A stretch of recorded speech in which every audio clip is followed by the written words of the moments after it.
Hello friends, La Excellence IAS ಪ್ರಸ್ತುತಪಡಿಸುತ್ತಿರುವ May 30ರ ಕನ್ನಡದಲ್ಲಿ ದಿನಪತ್ರಿಕೆಗಳ ಸುದ್ದಿ ವಿಶ್ಲೇಷಣೆಗೆ ತಮಗೆಲ್ಲರಿಗೂ ಸ್ವಾಗತ.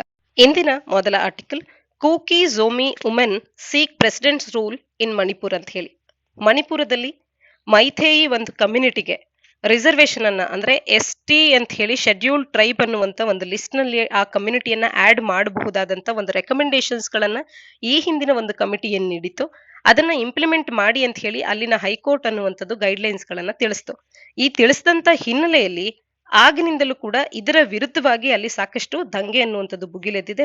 ಮಣಿಪುರ ಅನ್ನುವಂಥದ್ದು ವೈಲೆನ್ಸ್ ಅನ್ನ ಕಾಣ್ತಾ ಇದೆ. ಇದರ ಹಿನ್ನೆಲೆಯಲ್ಲಿ ಇವತ್ತು ಅಮಿತ್ ಶಾ ಅವರು ಕೂಡ ಮಣಿಪುರವನ್ನ ಭೇಟಿ ನೀಡ್ತಾ ಇರ್ತಕ್ಕಂಥದ್ದು. ಇದರ ಹಿನ್ನೆಲೆಯಲ್ಲಿ ಕೂಕಿ ಮತ್ತು ಝೋಮಿ ಅನ್ನುವಂಥ ಟ್ರೈಬ್ಗೆ ಬಿಲಾಂಗ್ ಆಗಿರ್ತಕ್ಕಂಥ ವುಮೆನ್ ಮಣಿಪುರದಲ್ಲಿ ರಾಷ್ಟ್ರಪತಿಯವರ ಆಡಳಿತವನ್ನ ಪ್ರೆಸಿಡೆಂಟ್ ರೂಲ್ ಅನ್ನ ಇಂಪ್ಲಿಮೆಂಟ್ ಮಾಡೋದಕ್ಕೆ ಕೇಳ್ತಾ ಇರ್ತಕ್ಕಂಥದ್ದನ್ನ ಆರ್ಟಿಕಲ್ ನಮಗೆ ತಿಳಿಸುತ್ತೆ. ಸಾಮಾನ್ಯ ಅಧ್ಯಯನ ಪತ್ರಿಕೆ 1 ಮತ್ತು 2ರ ಅಡಿಯಲ್ಲಿ ಇದನ್ನ ಅಧ್ಯಯನ ಮಾಡಬಹುದು. ಆರ್ಟಿಕಲ್ ನ ಹಿನ್ನೆಲೆಯಲ್ಲಿ ಕೂಕಿ ಮತ್ತು ಝೋಮಿ ಟ್ರೈಬ್ ನ ಬಗ್ಗೆ ಮಾಹಿತಿಯನ್ನ ತಿಳ್ಕೊಳ್ಳೋಣ ಮತ್ತು ಪ್ರೆಸಿಡೆಂಟ್ ರೂಲ್ ನ ಬಗ್ಗೆ ಕೂಡ ಒಂದಷ್ಟು ಮಾಹಿತಿಯನ್ನ ತಿಳ್ಕೊಳ್ಳೋಣ. ಕೂಕಿ ಅನ್ನುವಂಥದ್ದು one of the ethnic group ಆಗಿದೆ ಭಾರತದಲ್ಲಿ. ಅದರಲ್ಲೂ ಮುಖ್ಯವಾಗಿ ನಾವು ನಾರ್ತ್ ಈಸ್ಟರ್ನ್ ರೀಜನ್ಸ್ ಗಳಲ್ಲಿ ಕಾಣಬಹುದು. ಹಾಗೆ ಮಯನ್ಮಾರದಲ್ಲಿ ಮತ್ತು ಬಾಂಗ್ಲಾದೇಶಲ್ಲೂ ಕೂಡ ಈ ಒಂದು ಟ್ರೈಬ್ ಇರ್ತಕ್ಕಂಥದ್ದು. ಕೂಕಿ ಟ್ರೈಬ್ ನ ಬಗ್ಗೆ ನಾವೀಗ ಸಾಕಷ್ಟು ಓದ್ತಿದ್ದೇವೆ. ಸೊ ಪರೀಕ್ಷೆಯಲ್ಲಿ ಒಂದ್ ವೇಳೆ ಈ ಪ್ರಶ್ನೆಯನ್ನ ಕೇಳಿದಾಗ ಕೂಕಿ ಟ್ರೈಬ್ಸ್ ನ ಬಗ್ಗೆ ಕೇಳಿದಾಗ ಕೇವಲ ಭಾರತದಲ್ಲಿ ಇದ್ದಾರೆ ಅಂದ್ರೆ ಇಲ್ಲ, ತಪ್ಪು. ಇವರು ಬಾಂಗ್ಲಾದೇಶ ಮತ್ತು ಮಯನ್ಮಾರ್ನಲ್ಲೂ ಕೂಡ ಇದ್ದಾರೆ ಅನ್ನುವಂಥದ್ದು ಗೊತ್ತಿರಲಿ.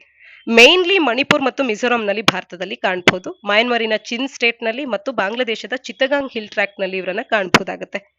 ಆಲ್ಸೋ ಇವರನ್ನ ಚಿನ್ ಅಥವಾ ಮಿಜೋ ಪೀಪಲ್ ಅಂತ ಕೂಡ ಕರೀತೇವೆ. ಅವರು ಕಾಮನ್ ಎನ್ಸಿಸ್ಟ್ರಿ ಮತ್ತು ಕಲ್ಚರ್ ಅನ್ನ ಶೇರ್ ಮಾಡ್ಕೊಳ್ಳುವಂಥದ್ದು. Part of the larger Zo people ನಲ್ಲಿ along with Chin and Mizo tribes ಇವರನ್ನ ಕೂಡ ನಾವು ಕಾಣಬಹುದು. ಕೂಕಿ ಟ್ರೈಬ್ ಅನ್ನುವಂಥದ್ದು rich and diverse history, culture, tradition ಅನ್ನ ಹೊಂದಿದೆ. ಅಡಾಪ್ಟೇಷನ್ ಅನ್ನ ಅವರು ಹಿಲ್ಲಿ ಮತ್ತು ಫಾರೆಸ್ಟೆಡ್ ಟೆರೈನ್ಗೆ ಅವರು ಆದಷ್ಟು ಶೀಘ್ರವಾಗಿ ಮಾಡ್ಕೊಳ್ಳಬಲ್ಲುವಂತ ಒಂದು ಕೆಪಾಸಿಟಿಯನ್ನ ಹೊಂದಿರ್ತಾರೆ.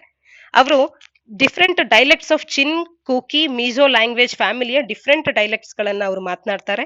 ಟಿಬೇಟೋ Burman branch of Sino Tibetan ಲ್ಯಾಂಗ್ವೇಜಸ್ಗೆ ಇದು ಬಿಲಾಂಗಿಂಗ್ ಆಗಿರ್ತಕ್ಕಂಥದ್ದು. ಆದ್ರೆ ಇವ್ರಿಗಿರ್ತಕ್ಕಂಥ ಚಾಲೆಂಜಸ್ ಏನು ಅಂತ ಅಂದ್ರೆ ಲಾಂಗ್ ಹಿಸ್ಟ್ರಿ ಆಫ್ ಮೈಗ್ರೇಷನ್ ಮತ್ತು ಡಿಫ್ರೆಂಟ್ ಪಾರ್ಟ್ಸ್ ಆಫ್ ಸೌತ್ ಏಷ್ಯಾದಲ್ಲಿ ಸೆಟಲ್ ಆಗುವಂತ ಒಂದು ಪ್ಯಾಟರ್ನ್ ಅನ್ನ ನಾವು ಇವರಲ್ಲಿ ಕಾಣಬಹುದು. ಕೂಕಿ ಟ್ರೈಬ್ ಸಾಕಷ್ಟು ಚಾಲೆಂಜಸ್ ಗಳನ್ನ ಫೇಸ್ ಮಾಡಿದೆ ಅವರ ಒಂದು ಹಿಸ್ಟ್ರಿಯಲ್ಲಿ. ಕೂಕಿ ರೆಬೆಲಿಯನ್ ಅಂತ ಹೇಳಿ 1917 ಇಂದ 1919 ವರೆಗೂ ರೆಬೆಲಿಯನ್ ಆಗಿರಬಹುದು against the British rule. Kuki Naga clashes 1960 ಇಂದ 1990s ನವರೆಗೂ ಕಾಣಬಹುದಾಗಿತ್ತು over land and identity issues. Kuki Zomi ethnic violence 1997-98 ನ ಸಂದರ್ಭದಲ್ಲಿ ಇದರಿಂದಾಗಿ ಡಿಸ್ಪ್ಲೇಸ್ಮೆಂಟ್ ಮತ್ತು ಸಾಕಷ್ಟು ಜೀವಗಳು ಕೂಡ ಹಾನಿಯಾಗಿರ್ತಕ್ಕಂಥದ್ದು. ಇನ್ನು ಪೊಲಿಟಿಕಲ್ ಸ್ಟ್ರಕ್ಚರ್ ಅಂತ ಬಂದಾಗ ಕೂಕಿ ಟ್ರೈಬ್ ನಲ್ಲಿ ಯೂನಿಕ್ ಆದಂತ ಒಂದು ಸೋಷಿಯಲ್ ಅಂಡ್ ಪೊಲಿಟಿಕಲ್ ಸ್ಟ್ರಕ್ಚರ್ ಅನ್ನುವಂಥದ್ದಿದೆ based on clans, villages and chiefs ಗಳ ಆಧಾರದ ಮೇಲೆ. ಈ ಕ್ಲಾನ್ ಅನ್ನೋದು ಇಲ್ಲಿ ಬೇಸಿಕ್ ಯೂನಿಟ್ ಆಫ್ ಕಿನ್ಶಿಪ್ ಆಗಿರುತ್ತೆ ಮತ್ತು ಐಡೆಂಟಿಟಿ ಆಗಿರುತ್ತೆ. ಇದನ್ನ ಪ್ಯಾಟರ್ನಲ್ ಲೈನ್ ನ ಮುಖಾಂತರವಾಗಿ ಟ್ರೇಸ್ ಮಾಡಲಾಗುತ್ತೆ ಕೂಕಿ ಟ್ರೈಬ್ ನಲ್ಲಿ. ಇನ್ನ ಈ ವಿಲೇಜ್ ಅನ್ನೋದು ಒಂದು primary unit of administration and governance ಆಗಿರುತ್ತೆ. ಇದನ್ನ ಹೆರಿಡಿಟರಿ ಚೀಫ್ ಒಬ್ರು ಅಲ್ಲಿ ಮುಖ್ಯವಾಗಿ ಅವರು ಅದರ ಮುಖ್ಯಸ್ಥರಾಗ್ತಾರೆ. ಎಕ್ಸಿಕ್ಯೂಟಿವ್, ಜುಡಿಷಿಯಲ್ ಅಂಡ್ ರಿಲಿಜಿಯಸ್ ಅಥಾರಿಟಿಯನ್ನ ಆ ಹೆರಿಡಿಟರಿ ಚೀಫ್ ಹೊಂದಿರ್ತಾರೆ. ಇನ್ನ ಈ ಚೀಫ್ ಅಲ್ಲಿನ ಎಲ್ಲ land and resources of the village ಅನ್ನ ಓನ್ ಮಾಡ್ತಾರೆ ಮತ್ತು ಅವರದನ್ನ ಡಿಸ್ಟ್ರಿಬ್ಯೂಟ್ ಮಾಡ್ತಾರೆ ತನ್ನ ಸಬ್ಜೆಕ್ಟ್ಸ್ ಗಳಿಗೆ ನೀಡ್ಸ್ ಅಂಡ್ ಮೆರಿಟ್ಸ್ ನ ಆಧಾರದ ಮೇಲೆ. ಇನ್ನು ಅವರ ಲಿವಿಂಗ್ ಸ್ಟೈಲ್ ಅನ್ನ ನೋಡಿದ್ರೆ ಟ್ರೆಡಿಷನಲ್ ವೇ ಆಫ್ ಲೈಫ್ ಅನ್ನುವಂಥದ್ದು ಕ್ಲೋಸ್ಲಿ ನೇಚರ್ ಅಂಡ್ ಎನ್ವಿರಾನ್ಮೆಂಟ್ ಗೆ ಕನೆಕ್ಟ್ ಆಗಿರುತ್ತೆ. ಇದು ನಮಗೆ ತಿಳಿದಿರಬೇಕು. ಇನ್ನು ಅವರು ಇವತ್ತು ಕೂಡ ಜೂಮ್ ಕಲ್ಟಿವೇಶನ್ ಅನ್ನ, ಶಿಫ್ಟಿಂಗ್ ಕಲ್ಟಿವೇಶನ್ ಅನ್ನ ಪ್ರಾಕ್ಟೀಸ್ ಮಾಡ್ತಾರೆ. ಪ್ಯಾಚಸ್ ಆಫ್ ಲ್ಯಾಂಡ್ ಅನ್ನ, ಫಾರೆಸ್ಟ್ ಲ್ಯಾಂಡ್ ಅನ್ನ ಕ್ಲಿಯರ್ ಮಾಡಿ ಅದನ್ನ ಬೈ ಬರ್ನಿಂಗ್ ಅವರು ಕ್ಲಿಯರ್ ಮಾಡೋ ಮುಖಾಂತರವಾಗಿ ಅಲ್ಲಿ ರೈಸ್, ಮೇಯ್ಸ್, ಮಿಲ್ಲೆಟ್ ಅನ್ನ ಬೆಳೀತಾ ಹೋಗ್ತಾರೆ. ಇವತ್ತು ವೈಲ್ಡ್ ಅನಿಮಲ್ಸ್ ಗಳನ್ನ ಹಂಟ್ ಮಾಡುವಂಥದ್ದು, ಫಾರೆಸ್ಟ್ ಪ್ರಾಡಕ್ಟ್ಸ್ ಗಳನ್ನ ಫಾರೆಸ್ಟ್ ಪ್ರಾಡಕ್ಟ್ಸ್ ಅನ್ನ ಕಲೆಕ್ಟ್ ಮಾಡುವಂಥದ್ದು, ಅವರ ಲಿವಿಂಗಿಗಾಗಿ, ಸಬ್ಸಿಸ್ಟೆನ್ಸ್ ಗಾಗಿ ಇದನ್ನ ಮಾಡುವಂಥದ್ದು ಮತ್ತು ಅದರ ವ್ಯಾಪಾರವನ್ನ ಮಾಡುವಂತ ಕಾರ್ಯವನ್ನು ಕೂಡ ಮಾಡ್ತಾರೆ. ಡಾಗ್ಸ್, ಪಿಗ್ಸ್, ಬಫೆಲೋಸ್ ಇವುಗಳೆಲ್ಲವನ್ನ ಕೂಡ ಅವರು ಡೊಮೆಸ್ಟಿಕ್ ಅನಿಮಲ್ಸ್ ಗಳಾಗಿ ಇಟ್ಕೊಳ್ಳುವಂಥದ್ದು. ಬ್ಯಾಂಬೂ ಹೌಸಸ್ ಗಳಲ್ಲಿ ಅವರು ಇವತ್ತು ಕೂಡ ವಾಸಿಸೋದನ್ನ ಕಾಣಬಹುದಾಗತ್ತೆ. ವೈಬ್ರೆಂಟ್ ಕಲ್ಚರ್ ಅನ್ನ ಕೂಡ ಹೊಂದಿದ್ದಾರೆ. ಹಲವಾರು ಫೆಸ್ಟಿವಿಟೀಸ್, ಡ್ಯಾನ್ಸಸ್, ಮ್ಯೂಸಿಕ್, ಆರ್ಟ್ಸ್ ಈ ರೀತಿ ನಾವು ಕಾಣಬಹುದು. ಹಾರ್ವೆಸ್ಟ್ ನ ಸಂದರ್ಭದಲ್ಲಿ, ಬರ್ತ್ ಸೀಸನ್ಸ್ ಅಲ್ಲಿ, ಡೆತ್ಸ್ ಅಲ್ಲಿ, ಮ್ಯಾರೇಜ್ ನ ಸಂದರ್ಭದಲ್ಲಿ ಹಲವಾರು ಫೆಸ್ಟಿವಲ್ಸ್ ಗಳನ್ನ ಥ್ರೂಔಟ್ ದಿ ಇಯರ್ ಅವರು ಸೆಲೆಬ್ರೇಟ್ ಮಾಡ್ತಾರೆ. ಅದ್ರಲ್ಲಿ ಮೇಜರ್ ಫೆಸ್ಟಿವಲ್ಸ್ ಅಂದ್ರೆ ಕುಟ್ ಅಂತ ಹೇಳಿ ಪೋಸ್ಟ್ ಹಾರ್ವೆಸ್ಟ್ ಫೆಸ್ಟಿವಲ್ ಮತ್ತು ಚವಾಂಗ್ ಕುಟ್ ಅಂತ ಹೇಳಿ ಆಟಮ್ ಫೆಸ್ಟಿವಲ್, ಮೀಮ್ ಕುಟ್ ಅಂತ ಹೇಳಿ ಮೇಯ್ಸ್ ಫೆಸ್ಟಿವಲ್ ಅನ್ನ ನಾವು ಕಾಣಬಹುದು. ಇನ್ನ ಲಂಕುಟ್, ಚೊಂಗೋಲೈ, ಪಿಫಿಟ್ ಅಂತ ಹೇಳಿ ಇವರು ಡ್ಯಾನ್ಸಸ್ ಗಳನ್ನ ಕೂಡ ಪರ್ಫಾರ್ಮ್ ಮಾಡ್ತಾರೆ. ಈ ಡ್ಯಾನ್ಸ್ ಫಾರ್ಮ್ ಯಾವ ಟ್ರೈಬಲ್ ಗೆ ಬಿಲಾಂಗಿಂಗ್ ಆಗಿದ್ದಂಥದ್ದು, ಈ ಫೆಸ್ಟಿವಿಟೀಸ್ ಅನ್ನ ಯಾವ ಟ್ರೈಬ್ ಸೆಲೆಬ್ರೇಟ್ ಮಾಡ್ತಾರೆ ಅನ್ನುವಂತ ಈ ಕ್ವೆಶನ್ಸ್ ಗಳು UPSC ಗೆ ಫೇವ್ರೇಟ್ ಏರಿಯಾ ಅಂತಾನೆ ಹೇಳ್ಬೋದು. ಇನ್ನ ಔಟ್ಸೈಡ್ ಆಫ್ ದೇರ್ ಇನ್ಫ್ಲೂಯೆನ್ಸ್ ಅಂತ ಅಂದ್ರೆ ಸೋಷಿಯಲ್ ಸ್ಟ್ರಕ್ಚರ್ ಹೇಗಿರುತ್ತೆ ಅಂತ ನೋಡೋದಾದ್ರೆ ಹೈರಾರ್ಕಿಕಲ್ ಸೋಷಿಯಲ್ ಸ್ಟ್ರಕ್ಚರ್ ಅನ್ನುವಂಥದ್ದು ಬೇಸ್ಡ್ ಆನ್ ಕ್ಲಾನ್ಸ್ ಅಂಡ್ ಲೀನಿಯೇಜಸ್ ಇರುತ್ತೆ ಅನ್ನುವಂಥದ್ದು ಗೊತ್ತಿರಲಿ. ಈಚ್ ಕ್ಲಾನ್ ಅಲ್ಲೂ ಕೂಡ ಒಂದು ನೇಮ್ ಇರುತ್ತೆ ಮತ್ತು ಎಂಬ್ಲಮ್ ಅನ್ನುವಂಥದ್ದು ಇರುತ್ತೆ. ಕಾಮನ್ ಆನ್ಸಿಸ್ಟರ್ಗೆ ಆ ಒಂದು ಆರಿಜಿನ್ ಅನ್ನುವಂಥದ್ದು ಟ್ರೇಸ್ ಔಟ್ ಆಗುತ್ತೆ. ಇನ್ನ ಕೂಕಿಯವರ ರಿಲಿಜನ್ ಅನ್ನ ನೋಡಿದ್ರೆ ವೇರಿಡ್ ಬ್ಯಾಕ್ ಗ್ರೌಂಡ್ಸ್ ಗಳನ್ನ ಅವರು ಹೊಂದಿದ್ದಾರೆ. ಟ್ರೆಡಿಷನಲಿ ಡಿಫ್ರೆಂಟ್ ಫೈತ್ಸ್ ಗಳನ್ನ ಬಿಲೀವ್ ಮಾಡ್ತಾ ಬಂದಿರತಕ್ಕಂಥದ್ದು. ಕೂಕಿ ಪೀಪಲ್ ಅನಿಮಿಸಮ್ ಅನ್ನ ಅಂದ್ರೆ ನೇಚರ್ ಅನ್ನ ಇದನ್ನ ಬಿಲೀವ್ ಮಾಡುವಂಥದ್ದು. ಈ ಒಂದು ಟ್ರೆಡಿಷನಲಿ ಅವರು ಅನಿಮಿಸಮ್ ಅನ್ನ ಫಾಲೋ ಮಾಡ್ತಾ ಬಂದಿರತಕ್ಕಂಥವ್ರು. ಅವರ ಬಿಲೀಫ್ ಅನ್ನುವಂಥದ್ದು ನೇಚರ್ ಅಂಡ್ ಆನ್ಸಿಸ್ಟರ್ಸ್ ಗಳ ಸ್ಪಿರಿಟ್ ಅಲ್ಲಿ ಎಕ್ಸಿಸ್ಟ್ ಆಗುತ್ತೆ ಅನ್ನುವಂಥದ್ದು ಗೊತ್ತಿರಲಿ. ಇನ್ನು ಪ್ರೆಸಿಡೆಂಟ್ ರೂಲ್ ನ ಬಗ್ಗೆ ಪ್ರಿಲಿಮ್ಸ್ಗೆ ಪೂರಕವಾಗುವಂತೆ ಒಂದಷ್ಟು ಅಂಶಗಳನ್ನ ತಿಳ್ಕೊಳ್ಳೋದಾದ್ರೆ, ಭಾರತ ಸಂವಿಧಾನದ ಆರ್ಟಿಕಲ್ 356 ಪ್ರೆಸಿಡೆಂಟ್ ಆಫ್ ಇಂಡಿಯಾ ಅವರಿಗೆ ಒಂದು ಪವರ್ ಅನ್ನ ನೀಡುತ್ತೆ ಸ್ಟೇಟ್ ಗವರ್ಮೆಂಟ್ ಅನ್ನ ಸಸ್ಪೆಂಡ್ ಮಾಡ್ಲಿಕ್ಕೆ ಮತ್ತು ಪ್ರೆಸಿಡೆಂಟ್ ರೂಲ್ ಅನ್ನ ಯಾವುದೇ ಸ್ಟೇಟ್ ನಲ್ಲಿ ಇಂಪೋಸ್ ಮಾಡ್ಲಿಕ್ಕೆ. ಒಂದು ವೇಳೆ ಪ್ರೆಸಿಡೆಂಟ್ ಅವರು ಸ್ಯಾಟಿಸ್ಫೈ ಆದಲ್ಲಿ ಅಲ್ಲಿ ಅಂದ್ರೆ ಆ ರಾಜ್ಯದಲ್ಲಿ ಒಂದು ಸಿಚುಯೇಷನ್ ಅರೈಸ್ ಆಗಿದೆ, ಆ ರಾಜ್ಯದ ಸರ್ಕಾರ ಅನ್ನುವಂಥದ್ದು ಪ್ರಾವಿಷನ್ಸ್ ಕಾನ್ಸ್ಟಿಟ್ಯೂಷನ್ ಪ್ರಾವಿಷನ್ಸ್ ಗಳಿಗೆ ಅಕಾರ್ಡೆನ್ಸ್ ಆಗಿ ಅಲ್ಲಿ ಗವರ್ಮೆಂಟ್ ಅನ್ನ ರನ್ ಮಾಡೋದಕ್ಕೆ ಸಾಧ್ಯ ಇಲ್ಲ ಅಂತ ಹೇಳಿ ಅವರು ಏನಾದ್ರು ಪ್ರೆಸಿಡೆಂಟ್ ಅವರು ಸ್ಯಾಟಿಸ್ಫೈ ಆದಂತ ಸಂದರ್ಭದಲ್ಲಿ ಅಲ್ಲಿನ ಒಂದು ರಾಜ್ಯ ಸರ್ಕಾರವನ್ನ ಸಸ್ಪೆಂಡ್ ಮಾಡಿ ಪ್ರೆಸಿಡೆಂಟ್ ಅವರು ಪ್ರೆಸಿಡೆಂಟ್ ರೂಲ್ ಅನ್ನ ಇಂಪೋಸ್ ಮಾಡಬಹುದು. ಇದನ್ನ ಆರ್ಟಿಕಲ್ 356 ಅನ್ನುವಂಥದ್ದು ತಿಳಿಸುತ್ತೆ. ಇದನ್ನ ಸ್ಟೇಟ್ ಎಮರ್ಜೆನ್ಸಿ ಅಥವಾ ಕಾನ್ಸ್ಟಿಟ್ಯೂಷನಲ್ ಎಮರ್ಜೆನ್ಸಿ ಅಂತ ಕೂಡ ಕರಿತೇವೆ. ಇಂಪೋಸಿಷನ್ ಆಫ್ ದಿಸ್ ರೂಲ್ ಅಂತ ಅಂದ್ರೆ ನೋ ಕೌನ್ಸಿಲ್ ಆಫ್ ಮಿನಿಸ್ಟರ್ಸ್ ಇರ್ತಾರೆ ಅಂತ ಹೇಳಿ ಅರ್ಥ. ಕೌನ್ಸಿಲ್ ಆಫ್ ಮಿನಿಸ್ಟರ್ಸ್ ಗಳನ್ನ ರಿಮೂವ್ ಮಾಡಲಾಗಿರುತ್ತೆ. ಹಾಗಾದ್ರೆ state will fall under the direct control of the union government ಆಗ, ಮತ್ತು ಗವರ್ನರ್ ಅವರು ಹೆಡ್ ಮಾಡ್ತಾರೆ ಪ್ರೊಸೀಡಿಂಗ್ಸ್ ಗಳನ್ನ ಮತ್ತು ಪ್ರೆಸಿಡೆಂಟ್ ಆಫ್ ಇಂಡಿಯಾವನ್ನ ರೆಪ್ರೆಸೆಂಟ್ ಮಾಡ್ತಾರೆ. ಇದು ನಮಗೆ ಗೊತ್ತಿರಲಿ ಪ್ರೆಸಿಡೆಂಟ್ ರೂಲ್ ನ ಬಗ್ಗೆ. Report of the governor under article 356 president rule ಅನ್ನುವಂಥದ್ದು ಇಂಪೋಸ್ ಆಗುತ್ತೆ if president upon receipt of the report from the governor of the state. ಅಂದ್ರೆ ಗವರ್ನರ್ ಆಫ್ ದಟ್ ಸ್ಟೇಟ್ ಇಂದ ಒಂದು ರಿಪೋರ್ಟ್ ಅನ್ನ ಪಡ್ಕೊಂಡು ಪ್ರೆಸಿಡೆಂಟ್ ಇದನ್ನ ಇಂಪೋಸ್ ಮಾಡಬಹುದು. ಅದರ್ವೈಸ್ ಅವರೇ ಈ ರೀತಿ ಸ್ಯಾಟಿಸ್ಫ್ಯಾಕ್ಷನ್ ಆದಾಗ ಅಂದ್ರೆ ಕಾನ್ಸ್ಟಿಟ್ಯೂಷನಲ್ ಮ್ಯಾಂಡೇಟ್ಸ್ ಗಳನ್ನ ಪ್ರಾವಿಷನ್ಸ್ ಗಳನ್ನ ಫಾಲೋ ಮಾಡ್ಲಿಕ್ಕೆ ಆ ರಾಜ್ಯ ಸರ್ಕಾರ ಅರ್ಹವಲ್ಲ ಅಂತ ಹೇಳಿ ಅವರಿಗೆ ಅನ್ನಿಸಿದಾಗ president on governor's reports on its own ಅವರೇ ಮಾಡಬಹುದಾಗುತ್ತೆ, ಈ ಪ್ರೆಸಿಡೆಂಟ್ ರೂಲ್ ಅನ್ನ ಇಂಪೋಸ್ ಮಾಡಬಹುದಾಗುತ್ತೆ. ಇನ್ನ ಪ್ರೆಸಿಡೆಂಟ್ ರೂಲ್ ಅನ್ನ ರಿವೋಕ್ ಮಾಡುವಂತ ಸಂದರ್ಭದಲ್ಲಿ ಈ ಪ್ರೊಕ್ಲಮೇಷನ್ ಆಫ್ ಪ್ರೆಸಿಡೆಂಟ್ ರೂಲ್ ಅನ್ನುವಂಥದ್ದನ್ನ ರಿವೋಕ್ ಮಾಡುವಂಥದ್ದು ಪ್ರೆಸಿಡೆಂಟ್ ಅವರೇ ಅಟ್ ಎನಿ ಟೈಮ್ ಒಂದು ಸಬ್ಸಿಕ್ವೆಂಟ್ ಪ್ರೊಕ್ಲಮೇಷನ್ ಮುಖಾಂತರವಾಗಿ ಇದನ್ನ ರಿವೋಕ್ ಕೂಡ ಮಾಡಬಹುದಾಗುತ್ತೆ. ಈ ರೀತಿಯ ಪ್ರೊಕ್ಲಮೇಷನ್ಸ್ ಗಳಿಗೆ ಪಾರ್ಲಿಮೆಂಟರಿ ಅಪ್ರೂವಲಿನ ಅವಶ್ಯಕತೆ ಇರೋದಿಲ್ಲ. ಇದನ್ನ ರಿವೋಕ್ ಮಾಡುವಂತ ಪ್ರೊಕ್ಲಮೇಷನ್ಗೆ ಪಾರ್ಲಿಮೆಂಟಿನ ಅಪ್ರೂವಲ್ ಬೇಕಾಗಲ್ಲ ಅನ್ನುವಂಥದ್ದು ಗೊತ್ತಿರಲಿ. ಮುಂದಿನ article, ISRO's GSLV rocket takes navigation satellite into transfer orbit successfully ಅಂತ ಹೇಳಿ. Indian Space Research Organisation ISRO ಅನ್ನುವಂಥದ್ದು NVS-01 ಅನ್ನುವಂತ ಒಂದು ನಾವಿಗೇಷನ್ ಸ್ಯಾಟಲೈಟ್ ಅನ್ನ, ಭಾರತದ ನ್ಯಾವಿಗೇಷನ್ ಸ್ಯಾಟಲೈಟ್ ಅನ್ನ ಈಗ ಆರ್ಬಿಟ್ಗೆ ಸಕ್ಸೆಸ್ಫುಲಿ ಪ್ಲೇಸ್ ಮಾಡಿದೆ ಅನ್ನುವಂಥದ್ದನ್ನ ಆರ್ಟಿಕಲ್ ತಿಳಿಸುತ್ತೆ. ಸಾಮಾನ್ಯ ಅಧ್ಯಯನ ಪತ್ರಿಕೆ 3ರ ಅಡಿಯಲ್ಲಿ ಸೈನ್ಸ್ ಅಂಡ್ ಟೆಕ್ನಾಲಜಿ ಅಡಿಯಲ್ಲಿ ಓದ್ಕೊಳ್ಬಹುದು. ಶ್ರೀಹರಿಕೋಟಾ, ಆಂಧ್ರ ಪ್ರದೇಶದ ಶ್ರೀಹರಿಕೋಟಾ ಲಾಂಚ್ ಸ್ಟೇಷನ್ ಇಂದ ಜಿಯೋಸಿಂಕ್ರೋನಸ್ ಸ್ಯಾಟಲೈಟ್ ಲಾಂಚ್ ವೆಹಿಕಲ್ GSLV ಅನ್ನುವಂಥದ್ದು ಈ ನ್ಯಾವಿಗೇಷನ್ ಸ್ಯಾಟಲೈಟ್ ಆದಂತ NVS-01 ಅನ್ನ ಈಗ ಸಕ್ಸೆಸ್ಫುಲ್ ಆಗಿ ಪ್ಲೇಸ್ ಮಾಡಿರ್ತಕ್ಕಂಥದ್ದು. GSLV F12 ಅಥವಾ NVS-01 ಮಿಷನ್ ಅನ್ನುವಂಥದ್ದು NVS-01 ನ್ಯಾವಿಗೇಷನ್ ಸ್ಯಾಟಲೈಟ್ ಅನ್ನ ಈ GTO ಜಿಯೋ ಸಿಂಕ್ರೋನಸ್ ಟ್ರಾನ್ಸ್ಫರ್ ಆರ್ಬಿಟ್ಗೆ ಪ್ಲೇಸ್ ಮಾಡೋದಕ್ಕೆ ಅಂತ ಹೇಳಿ ಡಿಸೈನ್ ಮಾಡಿರ್ತಕ್ಕಂಥ ಮಿಷನ್ ಆಗಿತ್ತು. ಈಗ ಇದು ಸಕ್ಸೆಸ್ಫುಲ್ ಆಗಿರ್ತಕ್ಕಂಥದ್ದು. NVS-01 ನ ಬಗ್ಗೆ ಮಾಹಿತಿಯನ್ನ ತಿಳ್ಕೊಳ್ಳೋದಾದ್ರೆ ಪ್ರಿಲಿಮ್ಸ್ ಪರ್ಸ್ಪೆಕ್ಟಿವ್ ನಲ್ಲಿ ಇಂಪಾರ್ಟೆನ್ಸ್ ಅನ್ನು ಪಡ್ಕೊಳ್ಳುತ್ತೆ. ಇದು ನ್ಯಾವಿಗೇಷನ್ ಸ್ಯಾಟಲೈಟ್ಸ್ ಅಂತ ಹೇಳಿ ಇಸ್ರೋ ಬಿಲ್ಡ್ ಮಾಡಿರ್ತಕ್ಕಂಥ ಸ್ಯಾಟಲೈಟ್ಸ್ ಗಳಲ್ಲಿ ಸ್ಯಾಟಲೈಟ್ ಸೀರೀಸ್ ಅಲ್ಲಿ ಸೆಕೆಂಡ್ ಆಗಿರ್ತಕ್ಕಂಥದನ್ನ ಕಾಣಬಹುದು. UR ರಾವ್ ಸ್ಯಾಟಲೈಟ್ ಸೆಂಟರ್ ಇನ್ ಬ್ಯಾಂಗ್ಳೂರ್, ಇಲ್ಲಿ ಇದು ಜನರೇಟ್ ಅಂದ್ರೆ ಪ್ರೊಡ್ಯೂಸ್ ಆಗಿರ್ತಕ್ಕಂಥದ್ದು. At present India navigation system navigation with Indian constellation ಅಂತ ಹೇಳಿ ನಾವಿಕ್ ಅನ್ನ ನಾವು ಬಳಸ್ತಾ ಇರ್ತಕ್ಕಂಥದ್ದು. At present NavIC series of satellites ಗಳನ್ನ ಸಿವಿಲಿಯನ್ ಮತ್ತು ಡಿಫೆನ್ಸ್ ನ್ಯಾವಿಗೇಷನ್ ಗೆ in Indian mainland and even 1500 kilometres ಗಳಷ್ಟು ಬಿಯಾಂಡ್ ಇಂಡಿಯಾಸ್ ಬಾರ್ಡರ್ಸ್ ಗಳಲ್ಲಿ ಕೂಡ ನಾವು ಈ ನಾವಿಕ್ ಸಿಸ್ಟಮ್ ಅನ್ನ ಬಳಸಬಹುದಾಗಿದೆ. At present NVS series of satellites ಗಳು ಸಸ್ಟೈನ್ ಮಾಡುತ್ತೆ ಮತ್ತು ನಾವಿಕ್ ಅನ್ನ ಆಗ್ಮೆಂಟ್ ಕೂಡ ಮಾಡುತ್ತೆ ಎನ್ಹಾನ್ಸ್ಡ್ ಫೀಚರ್ಸ್ ಗಳ ಮುಖಾಂತರ. ಇದು L1 ಬ್ಯಾಂಡ್ ಸಿಗ್ನಲ್ಸ್ ಗಳನ್ನ ಇನ್ಕಾರ್ಪೊರೇಟ್ ಮಾಡುತ್ತೆ ಮತ್ತು ಅಡಿಷನಲಿ ಸರ್ವಿಸಸ್ ಗಳನ್ನ ವೈಡನ್ ಕೂಡ ಮಾಡುತ್ತೆ. ಫಾರ್ ದ ಫಸ್ಟ್ ಟೈಮ್ ಒಂದು ಇಂಡಿಜಿನಸ್ ಆಟೋಮಿಕ್ ಕ್ಲಾಕ್ ಅನ್ನ ಕೂಡ NVS-01 ಅನ್ನುವಂಥದ್ರಲ್ಲಿ ಇದು ಫ್ಲೋನ್ ಆಗುವಂತದನ್ನ ಕಾಣಬಹುದು. So navigation with Indian constellation NavIC ನ ಬಗ್ಗೆ ತಿಳ್ಕೊಳ್ಳೋದಾದ್ರೆ ಇದೊಂದು ರೀಜನಲ್ ನ್ಯಾವಿಗೇಷನ್ ಸ್ಯಾಟಲೈಟ್ ಸಿಸ್ಟಮ್ ಆಗಿದೆ. ಇಸ್ರೋದ ಕಡೆಯಿಂದ ಎಸ್ಟಾಬ್ಲಿಷ್ ಆಗಿದೆ. ಭಾರತಕ್ಕೆ ಒಂದು ರೀಜನಲ್ ಆದಂತ ಪೊಸಿಷನಲ್ ನ್ಯಾವಿಗೇಷನಲ್ ಮತ್ತು ಟೈಮಿಂಗ್ ರಿಕ್ವೈರ್ಮೆಂಟ್ಸ್ ಅನ್ನ ಈ ನೇಷನ್ಗೆ ಪೂರೈಕೆ ಮಾಡುವಂತದ್ದು ಇದರ ಉದ್ದೇಶ ಆಗಿರುತ್ತೆ. NavIC was erstwhile Indian Regional Navigation Satellite System IRNSS ಅಂತ ಕರೀತಿದ್ರು, ಈಗ ಇದನ್ನ ನಾವಿಕ್ ಅಂತ ಹೇಳಿ ಕರಿತೇವೆ. ಯಾವ ದೇಶದ ಒಂದು ಸ್ಯಾಟಲೈಟ್ ಸಿಸ್ಟಮ್ ಅನ್ನ ಈ ರೀತಿಯ ಒಂದು ರೀಜನಲ್ ಸಿಸ್ಟಮ್ಸ್ ಗಳನ್ನ ಏನಂತ ಕರೀತಾರೆ ಅನ್ನುವಂಥದ್ದು ಗೊತ್ತಿರಲಿ. ಮತ್ತು ಇತ್ತೀಚಿನ ಪ್ರಿಲಿಮ್ಸ್ ನಲ್ಲೂ ಕೂಡ ಯಾವ ದೇಶ ಈ ಕೆಳಗಿನವುಗಳಲ್ಲಿ ತನ್ನದೇ ಆದಂತ ಒಂದು ರೀಜನಲ್ ನ್ಯಾವಿಗೇಷನ್ ಸಿಸ್ಟಮ್ ಅನ್ನ ಓನ್ ಮಾಡುತ್ತೆ ಅನ್ನುವಂಥ ಪ್ರಶ್ನೆಯನ್ನ ಕೂಡ ಕೇಳಿದ್ರು. ಈ ರೀತಿ ಪ್ರಿಲಿಮ್ಸ್ ಗೆ ನಮಗೆ ಕೆಲವೊಂದು ಫ್ಯಾಕ್ಟ್ಸ್ ಗಳು ಇಂಪಾರ್ಟೆನ್ಸ್ ಅನ್ನ ಪಡ್ಕೊಳ್ಳುತ್ತೆ. ಇನ್ನ GTO geosynchronous transfer orbit ಅಂದ್ರೆ ಏನು ಅಂದ್ರೆ ಜಿಯೋ ಸಿಂಕ್ರೋನಸ್ ಅರ್ತ್ ಆರ್ಬಿಟ್ ಅನ್ನ ಅಥವಾ ಜಿಯೋ ಸ್ಟೇಷನರಿ ಒಂದು ಅರ್ತ್ ಆರ್ಬಿಟ್ ಅನ್ನ ಅಟೈನ್ ಮಾಡೋದಕ್ಕೆ ಒಂದು ಸ್ಪೇಸ್ ಕ್ರಾಫ್ಟ್ ಅನ್ನುವಂಥದ್ದು ಎಲಿಪ್ಟಿಕಲ್ ಜಿಟಿಒಗೆ ಅಂತ ಹೇಳಿ ಫಸ್ಟ್ ಲಾಂಚ್ ಮಾಡಲಾಗುತ್ತೆ. The satellite will independently use it's on board propulsion system ಅನ್ನ ಇಂಡಿಪೆಂಡೆಂಟ್ ಆಗಿ ಯೂಸ್ ಮಾಡುತ್ತೆ. ಆರ್ಬಿಟ್ ರೈಸಿಂಗ್ ಮ್ಯಾನೋವರ್ಸ್ ಗಳನ್ನ ಇದು ಪರ್ಫಾರ್ಮ್ ಮಾಡೋದಕ್ಕೆ ಮತ್ತು ಇಂಟೆಂಡೆಡ್ ಆರ್ಬಿಟ್ ಅನ್ನ ಇದು ರೀಚ್ ಆಗುತ್ತೆ. ಆರ್ಟಿಕಲ್ ನ ಹಿನ್ನೆಲೆಯಲ್ಲಿ ಇಸ್ರೋದ ಈಗಿನ ಚೀಫ್ ಅಂದ್ರೆ ಮುಖ್ಯಸ್ಥರು ಯಾರು ಅನ್ನುವಂಥದ್ದನ್ನ ತಪ್ಪದೆ ನೀವು ಕಮೆಂಟ್ ಸೆಕ್ಷನ್ ಅಲ್ಲಿ ಕಮೆಂಟ್ ಮಾಡಿ ತಿಳಿಸಿ. ಇಸ್ರೋ ಚೇರ್ಮನ್ ಯಾರು ಅನ್ನುವಂಥದ್ದನ್ನ. ಮುಂದಿನ ಆರ್ಟಿಕಲ್ ಶ್ರೀವಾಸ್ತವ ಸ್ವಾರ್ನಿನಾಸ್ ಸೆಂಟ್ರಲ್ ವಿಜಿಲೆನ್ಸ್ ಕಮಿಷನರ್ ಅಂತ ಹೇಳಿ ಪ್ರಿಲಿಮ್ಸ್ಗೆ ಪೂರಕವಾಗಬಹುದಾದಂತ ಮತ್ತು ಕೆಪಿಎಸ್ಸಿಯ ಯಾವುದೇ ಪರೀಕ್ಷೆಗಳಲ್ಲಿ ಇದನ್ನು ಕೇಳಬಹುದು. ಇತ್ತೀಚೆಗೆ ಸೆಂಟ್ರಲ್ ವಿಜಿಲೆನ್ಸ್ ಕಮಿಷನರ್ ಆಗಿ ಯಾರು ಆಯ್ಕೆ ಆದ್ರು ಅಂತ ಕೇಳಬಹುದು ಅಥವಾ ಸಿವಿಸಿಯ ಕುರಿತಂತೆ ಅವರ ಕ್ವಾಲಿಫಿಕೇಶನ್ಸ್ ಅವರ ಫಂಕ್ಷನ್ಸ್ ಈ ಯಾವುದೇ ಪ್ರಶ್ನೆಗಳನ್ನ ಕೇಳಬಹುದಾಗಿರುತ್ತೆ. ಸೆಂಟ್ರಲ್ ವಿಜಿಲೆನ್ಸ್ ಕಮಿಷನರ್ ಆಗಿ ಈಗ ಪ್ರವೀಣ್ ಕುಮಾರ್ ಶ್ರೀವಾಸ್ತವ ಅವರು ಇವರನ್ನ ಆಯ್ಕೆ ಮಾಡಲಾಗಿದೆ. ಇಲ್ಲಿ ನಾವು ಆರ್ಟಿಕಲ್ ನ ಹಿನ್ನೆಲೆಯಲ್ಲಿ ಯಾರಾಗಿದ್ದಾರೆ ಅನ್ನುವಂತ ಫ್ಯಾಕ್ಟ್ ಕೂಡ ಇಂಪಾರ್ಟೆನ್ಸ್ ಅನ್ನು ಪಡ್ಕೊಳ್ಳುತ್ತೆ ಕೆಪಿಎಸ್ಸಿ ಪರೀಕ್ಷೆಗಳಿಗೆ. ಮತ್ತು ಸಿವಿಸಿ ಅಂದಾಕ್ಷಣ ಈ ಸಿವಿಸಿ ಅನ್ನುವಂತ ಹುದ್ದೆಯ ಬಗ್ಗೆ ಕೂಡ ನಾವು ಮಾಹಿತಿಯನ್ನ ತಿಳ್ಕೊಳ್ಬೇಕಾಗತ್ತೆ. ವಿಜಿಲೆನ್ಸ್ ಅಂತ ಅಂದ್ರೆ ಕ್ಲೀನ್ ಮತ್ತು ಪ್ರಾಂಪ್ಟ್ ಆದಂತ ಒಂದು ಅಡ್ಮಿನಿಸ್ಟ್ರೇಟಿವ್ ಆಕ್ಷನ್ ಅನ್ನ ಎಫಿಷಿಯನ್ಸಿ ಮತ್ತು ಎಫೆಕ್ಟಿವ್ನೆಸ್ ನ ಒಂದು ದೃಷ್ಟಿಕೋನದಲ್ಲಿ ಪಡ್ಕೊಳ್ಳೋದಕ್ಕೆ ಅಂತ ಹೇಳಿ ವಿಜಿಲೆನ್ಸ್ ಅನ್ನುವಂಥದ್ದು ನಮಗೆ ಬೇಕಾಗುತ್ತೆ. ಯಾವುದೇ ಒಂದು ವಿಜಿಲೆನ್ಸ್ ಇಲ್ಲ ಅಂತ ಅಂದ್ರೆ ವೇಸ್ಟ್ ಅಥವಾ ಲಾಸಸ್ ಅಥವಾ ಎಕನಾಮಿಕ್ ಡಿಕ್ಲೈನ್ ಆಗಬಹುದು ಅಂತ ಹೇಳಿ ಅದನ್ನ ತಡೀಲಿಕ್ಕೆ ವಿಜಿಲೆನ್ಸ್ ಅನ್ನುವಂಥದ್ದು ಬೇಕಾಗುತ್ತೆ.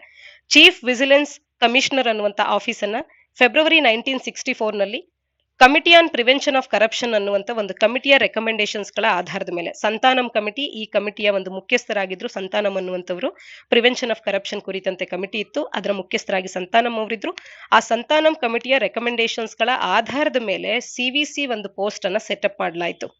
2003ರಲ್ಲಿ ಪಾರ್ಲಿಮೆಂಟ್ ಅನ್ನುವಂಥದ್ದು ಸಿವಿಸಿ ಆಕ್ಟ್ ಅನ್ನ ಕೂಡ ತಂದಿದೆ.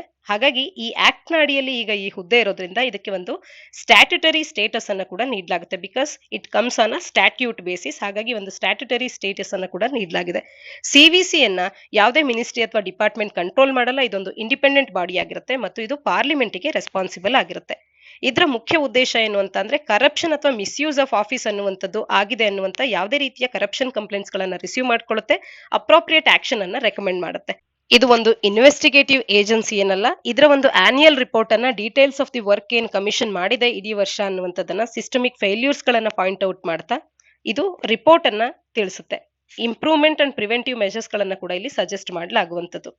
ಇದಿಷ್ಟು ನಮಗೆ ಸಿವಿಸಿ ಬಗ್ಗೆ ಮಾಹಿತಿ ಅನ್ನುವಂಥದ್ದು ತಿಳಿದಿರಲಿ. ಪ್ರಿಲಿಮ್ಸ್ಗೆ ಪೂರಕವಾಗುವಂತ ಮಾಹಿತಿ ಆಗುತ್ತೆ. ಈ ವರ್ಷ ಕೂಡ ಈ ಕೆಳಗಿನ ಅಥವಾ ಈ ಮೇಲಿನ ಎಷ್ಟು ಬಾಡೀಸ್ಗಳು ಸ್ಟ್ಯಾಟ್ಯುಟರಿ ಬಾಡೀಸ್ ಆಗಿವೆ ಅನ್ನುವಂಥದ್ದನ್ನ ಕೇಳಿದ್ರು. ಸೊ ಯಾವುದೇ ಒಂದು ಸಂಸ್ಥೆ ಬಗ್ಗೆ ನೀವು ಓದುವಾಗ ಅದು ಶಾಸನಬದ್ಧ ಸಂಸ್ಥೆಯ ಅಥವಾ ಸಾಂವಿಧಾನಿಕವಾದಂತ ಸಂಸ್ಥೆಯ ಅಥವಾ ಶಾಸನದ ಯಾವುದೋ ಒಂದು ಸಪೋರ್ಟ್ ಇಲ್ಲದೆ ಬಂದಿರತಕ್ಕಂತ ಒಂದು ಸಂಸ್ಥೆಯ ಅನ್ನುವಂಥದ್ದು ನಮಗೆ ಸ್ಪಷ್ಟವಾಗಿ ತಿಳಿದಿರಬೇಕು. ಅಂದ್ರೆ ಸ್ಟ್ಯಾಟ್ಯುಟರಿಯಾ ಆರ್ ಕಾನ್ಸ್ಟಿಟ್ಯೂಷನಲ್ ಅಥವಾ ಬೋತ್ ಸ್ಟ್ಯಾಟ್ಯುಟರಿ ಅಂಡ್ ಕಾನ್ಸ್ಟಿಟ್ಯೂಷನಲ್ ಅಥವಾ ಯಾವುದೂ ಸಪೋರ್ಟ್ ಇಲ್ಲ ನಾನ್ ಸ್ಟ್ಯಾಟ್ಯುಟರಿ ನಾನ್ ಕಾನ್ಸ್ಟಿಟ್ಯೂಷನಲ್ ಬಾಡಿನ ಈ ರೀತಿ ನಮಗೆ ಮಾಹಿತಿ ತಿಳಿದಿರಬೇಕಾಗುತ್ತೆ. ಮುಂದಿನ article the lack of teachers in higher education system. ಇದನ್ನ ಸಾಮಾನ್ಯ ಅಧ್ಯಯನ ಪತ್ರಿಕೆ 2ರ ಅಡಿಯಲ್ಲಿ ಎಜುಕೇಶನ್ ಅನ್ನುವಂಥ ಪಠ್ಯಕ್ರಮ ಹಾಗೆ ಹ್ಯೂಮನ್ ಡೆವಲಪ್ಮೆಂಟ್ ಅನ್ನುವಂಥ ಪಠ್ಯಕ್ರಮದ ಅಡಿಯಲ್ಲಿ ಓದ್ಕೊಳ್ಬಹುದಾಗತ್ತೆ. ಇವತ್ತು ಸಾಕಷ್ಟು ಫ್ಯಾಕಲ್ಟಿ ಶಾರ್ಟೇಜಸ್ ಗಳನ್ನ ಹೈಯರ್ ಎಜುಕೇಶನ್ ಅಲ್ಲಿ ಭಾರತದಲ್ಲಿ ಕಾಣ್ತಿದ್ದೇವೆ. ಹಾಗೇನೆ ಇವೆಲ್ಲವೂ ಕೂಡ ಒಂದು ಮೇನ್ ಅಬ್ಸ್ಟಕಲ್ ಆಗಿ ನಮ್ಮ ಫ್ಯಾಕಲ್ಟಿ ಶಾರ್ಟೇಜ್ ಅನ್ನುವಂಥ ಪ್ರಾಬ್ಲಮ್ ನಮ್ಮ ಎಜುಕೇಶನ್ ಸಿಸ್ಟಮ್ಗೆ, ಅದರಲ್ಲೂ ನ್ಯೂ ಎಜುಕೇಶನ್ ಪಾಲಿಸಿ ಅಂತ ಒಂದು ಟ್ರಾನ್ಸ್ಫಾರ್ಮೇಟಿವ್ ಚೇಂಜ್ ಅನ್ನ ಇಂಪ್ಲಿಮೆಂಟ್ ಮಾಡುವಂತ ಸಂದರ್ಭದಲ್ಲಿ ಈ ಒಂದು ಪ್ರಾಬ್ಲಮ್ಸ್ಗಳು ಇನ್ನಷ್ಟು ಪ್ರಾಬ್ಲಮ್ ಅನ್ನ ಡಬಲ್ ಆಗುವಂತೆ ಮಾಡುವಂಥದ್ದು. ಈ ಹಿನ್ನೆಲೆಯಲ್ಲಿ ಫ್ಯಾಕಲ್ಟಿ ಶಾರ್ಟೇಜ್ ಒಂದು ಇಶ್ಯೂನ ಕುರಿತಂತೆ ಮತ್ತು ಒಟ್ಟಾರೆಯಾಗಿ ಏನೆಲ್ಲ ಚಾಲೆಂಜಸ್ ಗಳನ್ನ ಇಂಡಿಯಾದ ಹೈಯರ್ ಎಜುಕೇಶನ್ ಸೆಕ್ಟರ್ ಅನ್ನುವಂಥದ್ದು ಫೇಸ್ ಮಾಡ್ತಾ ಇದೆ ಅನ್ನುವಂಥದ್ದನ್ನ ಆರ್ಟಿಕಲ್ ನ ಹಿನ್ನೆಲೆಯಲ್ಲಿ ಚರ್ಚೆ ಮಾಡ್ತಾ ಹೋಗೋಣ. ಮುಖ್ಯವಾಗಿ ಇವತ್ತು ನಾವು ಎನ್ರೋಲ್ಮೆಂಟ್ ಅನ್ನ ನೋಡಿದ್ರು ಕೂಡ ಗ್ರಾಸ್ ಎನ್ರೋಲ್ಮೆಂಟ್ ರೇಷಿಯೋ ಅನ್ನುವಂಥದ್ದು ಹೈಯರ್ ಎಜುಕೇಶನ್ ಅಲ್ಲಿ ಇವತ್ತು ಕೇವಲ ಅರೌಂಡ್ 25% ಮಾತ್ರವೇ ಇರತಕ್ಕಂಥದ್ದು. ಇನ್ನು ಈಕ್ವಿಟಿಯ ವಿಚಾರಕ್ಕೆ ಬಂದಾಗ ಹೆಣ್ಣು ಮಕ್ಕಳು ಮತ್ತು ಗಂಡು ಮಕ್ಕಳು ಅಂದಾಗ ಮೇಲ್ ಅಂಡ್ ಫಿಮೇಲ್ ರೇಷಿಯೋ ಅನ್ನುವಂಥದ್ದು ಇನ್ನಷ್ಟು ವಿಭಿನ್ನವಾಗಿರುತ್ತೆ. GER ಗ್ರಾಸ್ ಎನ್ರೋಲ್ಮೆಂಟ್ ರೇಷಿಯೋವನ್ನ ನೋಡಿದಾಗ ಇಲ್ಲಿ ಈಕ್ವಿಟಿಯ ಸಮಸ್ಯೆ ಕೂಡ ಆಗುತ್ತೆ. ಜೊತೆಗೆ SC STs and other people ಅಂತ ನೋಡಿದಾಗ ಅವರ ಗ್ರಾಸ್ ಎನ್ರೋಲ್ಮೆಂಟ್ ರೇಷಿಯೋ ಕೂಡ ಕಡಿಮೆ ಇರತಕ್ಕಂಥದ್ದು. ಹಾಗೇನೆ ರೀಜನಲ್ ವೇರಿಯೇಷನ್ಸ್ ಕೂಡ ನಾವು ಕಾಣ್ತೇವೆ. ಇದೇನ್ ತೋರಿಸುತ್ತೆ ಅಂತ ಅಂದ್ರೆ ನಮ್ಮಲ್ಲಿ ಎಜುಕೇಶನ್ ಅಲ್ಲಿ ಇರ್ತಕ್ಕಂಥ ರೀಜನಲ್ ಡಿವೈಡ್ ಅನ್ನ ಭಾರತದಾದ್ಯಂತ ನ್ಯಾಷನಲ್ ಫಿಗರ್ಸ್ ಗಳ ಮುಖಾಂತರವಾಗಿ ತೋರಿಸುತ್ತೆ. ಇನ್ನ ಕಾಲೇಜ್ ಡೆನ್ಸಿಟಿ ಅಂತ ಅಂದ್ರೆ number of colleges per lakh eligible population ಎಷ್ಟಿದೆ ಅಂತ ಅಂದ್ರೆ ಅದು ಬಿಹಾರ್ನಲ್ಲಿ ಕೇವಲ 7 ಇದ್ರೆ ತೆಲಂಗಾಣದಲ್ಲಿ it is 59. Compare to other states ಯಾವ ರೀತಿಯಾಗಿ ಇದು ಡಿಫರ್ ಆಗುತ್ತೆ ಅನ್ನುವಂಥದ್ದನ್ನ ಕೂಡ ನೋಡಬಹುದು. ಆಲ್ ಇಂಡಿಯಾ ಆವರೇಜ್ ಅನ್ನು ನೋಡಿದ್ರೆ ಇಟ್ ಇಸ್ 28, ಬಟ್ ಬಿಹಾರದಲ್ಲಿ ಕೇವಲ 7 ಇದೆ, ತೆಲಂಗಾಣದಲ್ಲಿ 58 ಇದೆ, 59 ಇದೆ.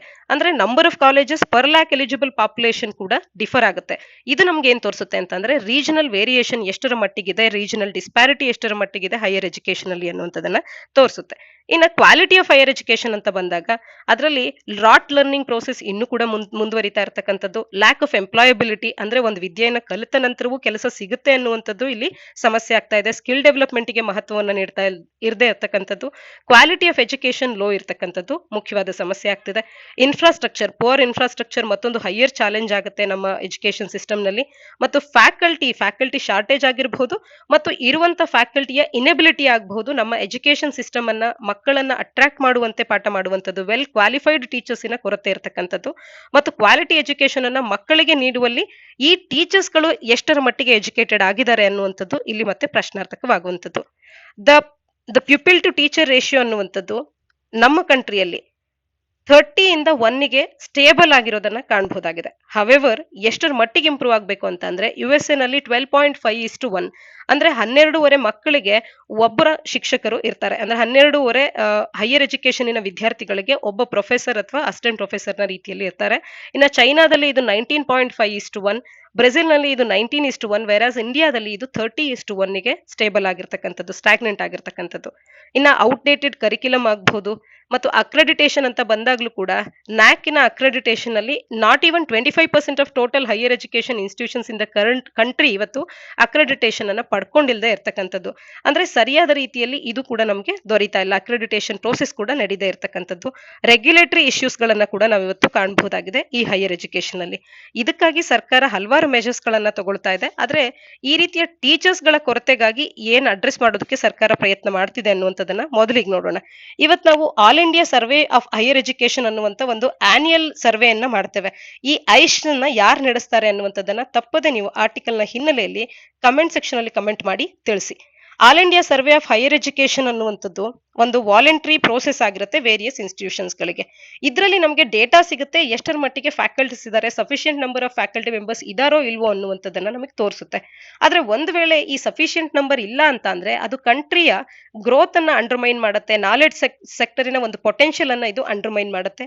ಇದರಿಂದಾಗಿ ಭಾರತ ಏನು ವಿಶ್ವ ಗುರುವಾಗಿ ರೆಕಗ್ನೈಸ್ ಆಗಬೇಕು ಅಂತ ಅನ್ನಿಸ್ಕೊಳ್ಳುತ್ತೆ ಈ ಕ್ಷೇತ್ರದಲ್ಲಿ, ಆ ಆಸ್ಪಿರೇಷನ್ ಅನ್ನ ನಾವು ರೀಚ್ ಮಾಡೋದಕ್ಕೆ ಸಾಧ್ಯ ಆಗಲ್ಲ, ಹಿಂಡರ್ ಮಾಡದಂತೆ ಆಗುತ್ತೆ. ಇದು ಕೇವಲ ಇವತ್ತಿನ ಸಮಸ್ಯೆ ಅಲ್ಲ, ಹೈಯರ್ ಎಜುಕೇಶನ್ ಅಂತ ಬಂದಾಗ ಫ್ಯಾಕಲ್ಟಿ ಶಾರ್ಟೇಜ್ ಅನ್ನುವಂತ ಸಮಸ್ಯೆ ಭಾರತದಲ್ಲಿ 1980ರಿಂದಲೂ ಕೂಡ ಇರ್ತಕ್ಕಂಥ, ಇವತ್ತು ಕೂಡ ಒಂದು ಪರ್ಮನೆಂಟ್ ಆಗಿರ್ತಕ್ಕಂಥ ಒಂದು ಸಮಸ್ಯೆ ಆಗ್ತಾ ಇರ್ತಕ್ಕಂಥದ್ದು. ಗವರ್ಮೆಂಟ್ ಡೇಟಾವನ್ನ ಕಲೆಕ್ಟ್ ಮಾಡೋದಕ್ಕೆ, ಯೂನಿವರ್ಸಿಟಿ ಕಾಲೇಜ್ಗಳ ಮಾಹಿತಿಯನ್ನ ಕಲೆಕ್ಟ್ ಮಾಡ್ಲಿಕ್ಕೆ ಈ all India survey for higher education ಅನ್ನ ನಡೆಸಿದ್ರು ಕೂಡ ಇದು ಒಂದು ವಾಲಂಟರಿ ಪ್ರೋಸೆಸ್ ಆಗಿರುತ್ತೆ ಆ ಸಂಸ್ಥೆಗಳಿಗೆ. ಹಾಗಾಗಿ ಅವರು ನೀಡುವಂತ ಒಂದು ಡೇಟಾದ ಮಾಹಿತಿ ಅನ್ನುವಂಥದ್ದು ಎಷ್ಟರ ಮಟ್ಟಿಗೆ ಕ್ರೆಡಿಬಲ್ ಆಗಿದೆ ಅನ್ನುವಂಥದ್ದನ್ನ ಚೆಕ್ ಮಾಡುವಂತ ಯಾವುದೇ ಒಂದು ಮೆಜರ್ಸ್ ಇಲ್ಲಿ ಇಲ್ಲದೆ ಇರ್ತಕ್ಕಂಥದ್ದು. ಸ್ಟೇಕ್ ಹೋಲ್ಡರ್ಸ್ ಗಳು ಆಫನ್ ಇಲ್ಲಿ ಮಿಸ್ಅಂಡರ್ಸ್ಟ್ಯಾಂಡ್ ಮಾಡ್ಕೊಂತಾರೆ. ಫ್ಯಾಕಲ್ಟಿ ಶಾರ್ಟೇಜ್ ಅನ್ನುವಂಥದ್ದು ಮಾತ್ರವೇ ಒಂದು ಇಂಪಾರ್ಟೆಂಟ್ ಇಶ್ಯೂ ಅಲ್ಲ, it is also one of the issue ಅಷ್ಟೇ ಅಂತ ಹೇಳಿ. Nature and scope of the shortage ಅನ್ನುವಂಥದ್ದು ಆಕ್ಚುಲಿ ಮೋರ್ ಕಾಂಪ್ಲೆಕ್ಸ್ ಆಗಿ ಇರ್ತಕ್ಕಂಥದ್ದು. ಸೊ ಈ ಸಮಸ್ಯೆ ಎಷ್ಟು ಆಳವಾಗಿ ನಮಗೆ ಇಂಪಾರ್ಟೆನ್ಸ್ ಅನ್ನ ಪಡ್ಕೊಳ್ಳುತ್ತೆ, ಇದನ್ನ ಎಷ್ಟರ ಮಟ್ಟಿಗೆ ನಾವು ಅಡ್ರೆಸ್ ಮಾಡ್ಬೇಕಾಗುತ್ತೆ, ಇದರ ಮಹತ್ವ ಏನು ಅನ್ನುವಂಥದ್ದನ್ನ ಕೂಡ ನಾವು ಇನ್ನೂ ಸರಿಯಾಗಿ ಅಡ್ರೆಸ್ ಮಾಡದೇ ಇರ್ತಕ್ಕಂಥದ್ದು ಇಲ್ಲಿ ಮತ್ತೊಂದು ಸಮಸ್ಯೆ ಆಗುತ್ತೆ. ಸೊ ಟೀಚರ್ಸ್ ನ ಅವರ ಕ್ವಾಲಿಟಿಯನ್ನ ಇಂಪ್ರೂವ್ ಮಾಡ್ಲಿಕ್ಕೆ ವರ್ಕ್ಶಾಪ್ಸ್ ಗಳನ್ನ ಮಾಡುವಂಥದ್ದು, ಕಾಲಕ್ಕೆ ತಕ್ಕಂತೆ ಅವರನ್ನ ಅಪ್ಡೇಟ್ ಮಾಡೋದಕ್ಕೆ ಸ್ಕಿಲ್ ಡೆವಲಪ್ ಮಾಡಬೇಕಾಗಿರ್ತಕ್ಕಂಥದ್ದು ಮತ್ತು ಟೀಚರ್ಸ್ ರೆಕ್ರೂಟ್ಮೆಂಟ್ ಅನ್ನ ಹೆಚ್ಚು ಮಾಡುವಂಥದ್ದು, ವೇಕೆನ್ಸಿ ಇಲ್ಲದೆ ಇರುವಂತೆ ನೋಡ್ಕೊಳ್ಳುವಂಥದ್ದು, ಇವುಗಳನ್ನ ಮಾಡೋ ಮುಖಾಂತರವಾಗಿ ಬೆಟರ್ ಎಜುಕೇಶನ್ ಅನ್ನ ನೀಡೋದ್ರ ಕಡೆಗೆ ಗಮನ ಹರಿಸಬಹುದು. ರೀಸೆಂಟ್ ಇನಿಷಿಯೇಟಿವ್ಸ್ ಗಳೇನೆಲ್ಲ ತಂದಿದೆ ಸರ್ಕಾರ ಅಂತ ಅಂದ್ರೆ education quality upgradation and inclusion programme ಅನ್ನುವಂಥದ್ದು ರೀಸೆಂಟ್ಲಿ ಲಾಂಚ್ ಆಗಿದೆ. 2019ರಿಂದ 2024 5 ವರ್ಷದ ಅವಧಿಗೆ ಇದು ಕ್ವಾಲಿಟಿ ಮತ್ತು ಆಕ್ಸೆಸಿಬಿಲಿಟಿ ಆಫ್ ಹೈಯರ್ ಎಜುಕೇಶನ್ ಅನ್ನ ಇಂಪ್ರೂವ್ ಮಾಡ್ಲಿಕ್ಕೆ ಅಂತ ಹೇಳಿ ಎಕ್ಯೂಪ್ ಅನ್ನುವಂತ ಈ ಯೋಜನೆ ಪ್ರಾರಂಭ ಆಗಿರ್ತಕ್ಕಂಥದ್ದು. ಗ್ರಾಸ್ ಎನ್ರೋಲ್ಮೆಂಟ್ ರೇಷಿಯೋವನ್ನ ಡಬಲ್ ಮಾಡುವಂತ ಗುರಿಯನ್ನ ಇದು ಹೊಂದಿದೆ. ಹಾಗೇನೆ ರಿವೈಟಲೈಸಿಂಗ್ infrastructure and systems in education ಅಂತ ಹೇಳಿ ರೈಸ್ ಅನ್ನುವಂತ ಇನಿಷಿಯೇಟಿವ್ 2022ರಲ್ಲಿ ಬಂದಿದೆ.